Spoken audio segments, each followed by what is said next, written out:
सोमनाथाय नमः। ॐ मल्लिकार्जुनाय नमः। ॐ महाकालेश्वराय नमः। ॐ ओंकारेश्वराय नमः।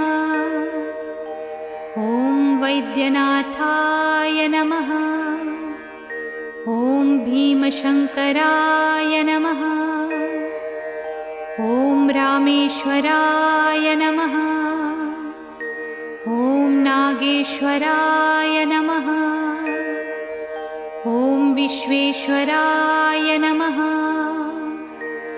ॐ त्र्यंबकेश्वराय नमः।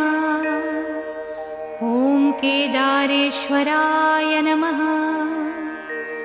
ॐ भुस्मेश्वराय नमः।